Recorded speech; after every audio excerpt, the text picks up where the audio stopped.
sini saya sedang berada di toko jilbab yang berada di Tanjung Bintang, Lampung Selatan.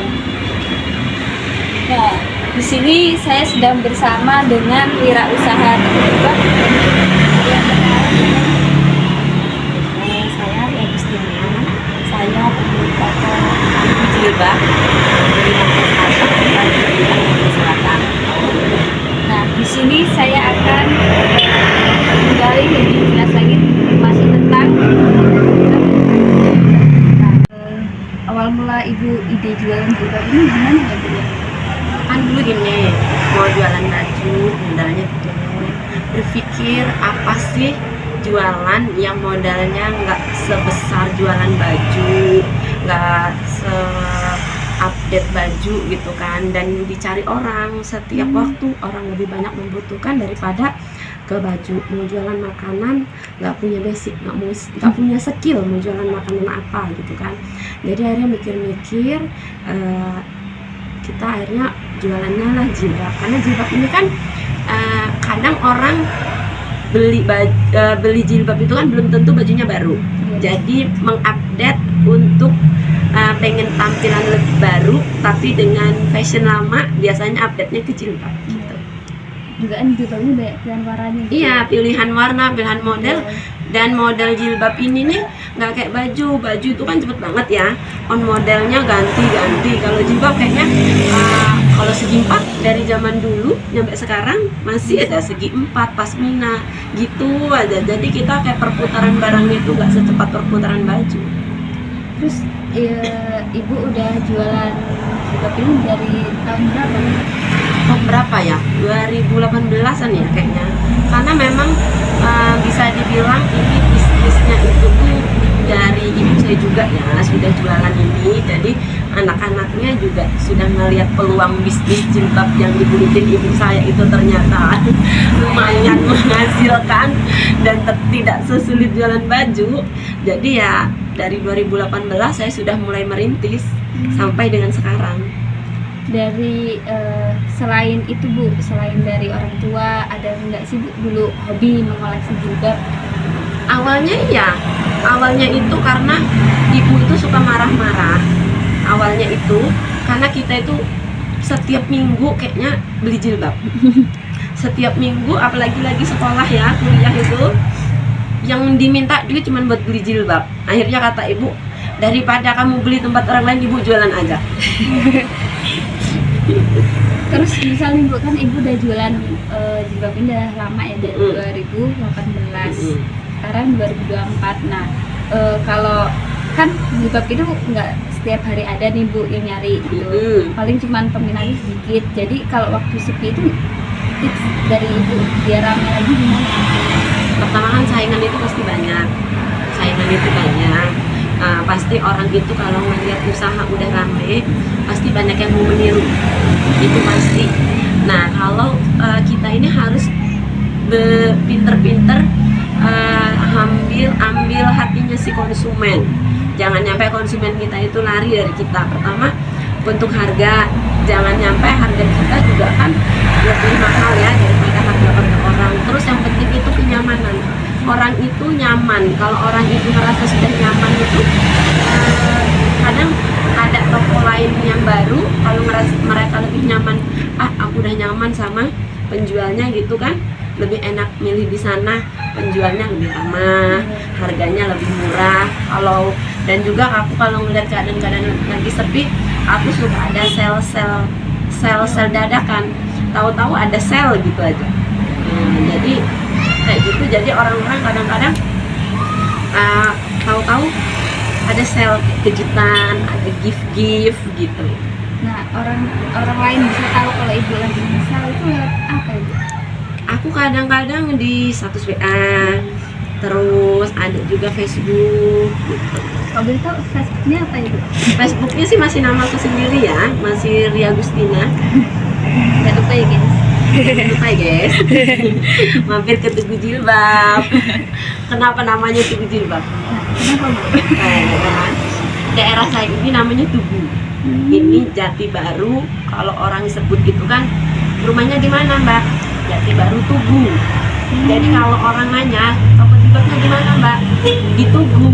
Nah orang nggak perlu nanya Tugu jilbab itu ada di mana, nggak perlu ditanya di mana, di Tugu, depan Indomaret Tugu, udah pasti orang ketemu. Tuh, lokasinya ada di Tanjung Bintang, Lampung Selatan. depan Indomaret Tugu, Jati Baru. Sebelum merintis usaha pasti kan ada modal awal yang ibu gunain sampai sudah sekarang. Kalau 2018 yang dulu itu kan namanya lagi tahun itu ya, itu tuh masih modal kecil. Kalau yang udah yang di sini ini sudah di atas 20, bisa 30-an lebih. Itu udah mencakup semua model jilbab itu. Udah, tapi belum mencakup untuk ininya, displaynya ini, display hanger, apa namanya, kaca, semua belum. Terus untuk per piecesnya nih, misal Bella Square ibu ngambilnya berapa sih? Aku itu keuntungannya itu tuh beragam ya, tapi rata-rata itu mamanya aku dapat duit 1 juta itu bisa aku perhitungkan paling nggak aku tuh dapat 30% keuntungan. Gitu. Terus kan tadi keuntungan bisa 30% dari penghasilannya. Terus kalau untuk kerugian, misal tempatnya lagi sepi atau gimana suasana? Kalau kerugian itu dia biasanya model-model yang kayak ada kan jilbab itu kan ada yang fashion, ada jilbab harian. Nah yang untuk fashion itu ya kalau sudah lewat fashion atau kita bisa dibaca nih, oh fashionnya sudah mau habis nih untuk model itu, aku biasanya sellnya di bawah modal. Jadi kayak gitu terus ya Bu? Jadi ada momen-momen yang kita memang harus mengalahkan satu brand untuk menaikkan rating penjualan. Yang sering laku ini apa sih Bu jilbabnya? Kalau aku ini kan target pasarnya lebih ke anak sekolah ya. Anak sekolah ini ke jilbab sekolah, 4, 5 itu, karena memang untuk saat sekarang ini target pasar aku lebih banyak kan itu anak sekolah Dari SD, SMP, SMA. Karena di sini nggak ada kuliahan sih, Mbak. Nggak ada kampus.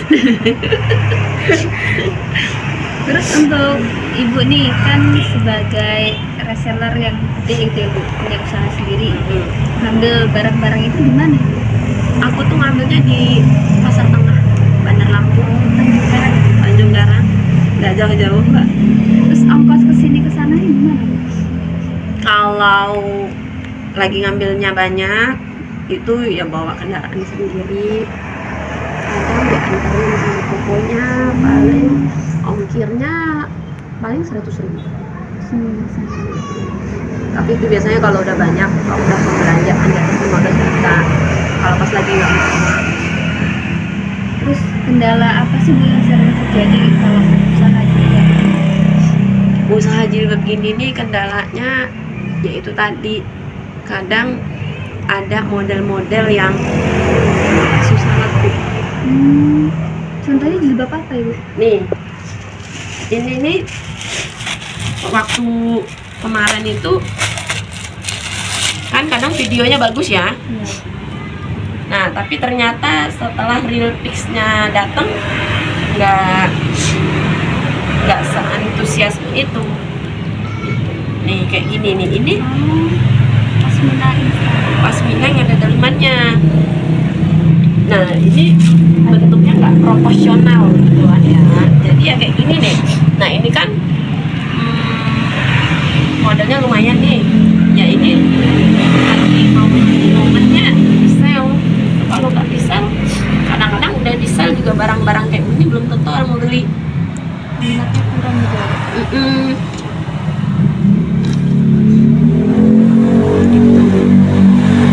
Terus misal kan Ibu udah ngambil barang nih di Pasar Tengah, misal barangnya itu nggak laku atau gimana, itu dibalikin bisa Itu resiko. Makanya waktu kita beli kita harus benar-benar selektif mikirin kira-kira ini laku nggak sih gitu. Terus kita juga harus tahu nih momen nih kayak momen 17-an itu yang dicari kebanyakan jilbab merah putih, jilbab untuk 17-an itu kita harus ready, jangan sampai kita ketinggalan gitu. Kayak momen nih besok mau hari guru, banyak nih anak mau ngasih gurunya, berarti biasanya guru itu mau kembar-kembaran. Nah itu kita juga harus restock jilbab dengan motif sama. Jadi kita harus update. Apalagi udah generasi Z ini harus update. Ya, kalau nggak update, model yang dicari nggak ada, pasti orang itu akan males untuk datang lagi dan datang lagi. Terus apalagi misal ada di sini ada 2 toko jilbab gitu Bu. Nah, jadi update terus tapi orangnya itu judes Bu. Nah, makanya kayak apa ya, jadi sepi gitu. Makanya kan aku bilang tadi, kunci awalnya itu kenyamanan. Kalau nyaman pasti harga sama, lebih milih tempat yang nyaman kan. Terus kalau kan ini usaha itu pasti memiliki pembukuan. Nah ibu sendiri membuat pembukuan gitu kan biar kelihatan maksudnya. Ada sih, tapi memang nggak sedetail toko-toko pada umumnya ya, karena ini kan saya yang jualan, saya yang ownernya saya semua yang ngerjakan sendiri. Terus dulu ibu kan pernah juga nih buat toko di Mesuji. Nah gimana sih Bu perbedaan dari Mesuji ke Selatan?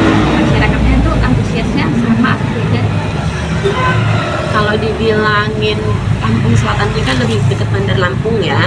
Jadi kita kalau untuk Lampung Selatan ini lebih update ya. Harus kita lebih cepat update dibandingkan Mesuji. Kalau Mesuji dulu karena berhubung jauh dan masyarakatnya juga kayak mereka pun kalau mau nuntut update kurang kan, karena mereka tahu nih jauh kan tempat pembelanjaannya gitu. Tapi kalau jualannya enakan jualan Mesuji. Kalau di Mesuji itu kayak orang-orang itu kan tahu tokonya, oh di sana gitu. Dan mereka sendiri kan Mesuji itu kan karena tempat belanjanya kan dari Bandar Lampung ke Mesuji itu kan udah 6 jam ya, kalau nggak lewat tol kan. Itu kan otomatis persaingannya nggak update modelnya masih nggak terlalu gitu loh. Jadi kita dengan aku dulu yang kalau dibandingin di sini kan lebih lama di sana update-nya, tapi penjualannya enak di sana. Terus kalau omset yang di Lampung Selatan ini untuk per bulannya berapa biasanya? Per bulannya 15 sampai 20 juta. 15 sampai 20 juta. Nah, itu udah bersih atau apa itu? Karena kan keuntungannya itu kan omset jualannya ya, belum keuntungan. Jadi dipotong biaya ongkos kirim, penjualan, terus kayak listrik dan apa kayak plastik itu biasanya dia makan berapa Bu? Kalau emang udah bersihnya jadi keuntungan itu kalau keuntungannya itu tuh aku tuh kan dari kalau dia 15 sampai 20 itu kan bisa 4 sampai 6 juta ya keuntungannya. Itu dia bisa bersih pengeluaran sebulan itu tuh karena aku nggak pakai karyawan palingnya hanya 500.000, jadi ya sekitar 3,5 sampai 5 juta sebulannya. Terus karena tadi udah banyak banget nih informasi dari Ibu tentang usaha jilbab, semoga aku juga bisa ya Bu. Bisa dong lagi di Mesuji, terus buka di Mesuji ya. Kan udah pernah jualan di Mesuji, bantuin aku dulu. Baik, terima kasih banget ya Bu udah mau diwawancarai. Semoga informasi bisa ngalir terus, jadi semangat buat aku buka usaha di sini. Harus semangat. Sekian informasi yang saya dapatkan dari pengusaha jilbab yang ada di Tugu Bintang, Lampung Selatan. Saya akhiri, wassalamualaikum warahmatullahi wabarakatuh.